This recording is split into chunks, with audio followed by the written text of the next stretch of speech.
சாதி இருக்குதா இல்லையா என்றது கேள்விக்குறி. ஒன்றைய குலம் ஒருவனே தேவன் அதுன்றதெல்லாம் வேற. சாதி இருக்கிறது என்று சொன்னால் எவ்வளவு சாதி, எத்தனை சதவிகிதம் இருக்கிறார்கள்? அவர்களுக்கு இப்ப 69% இடஒதுக்கீடு இந்தியாவிலேயே தமிழ்நாடு பெற்று.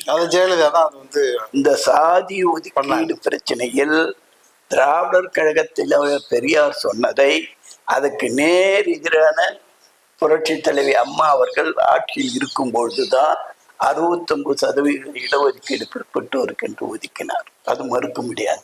அவர் யார்? தந்தை பெரியாருக்கு மகளா, மருமகளா, பேத்தியா? இல்ல, எதிரி. அவர்தான் தமிழ்நாட்டில் கருணாநிதி கொண்டு வரவில்லை.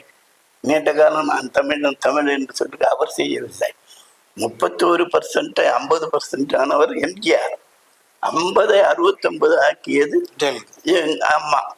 ஆகவே இந்த நிலை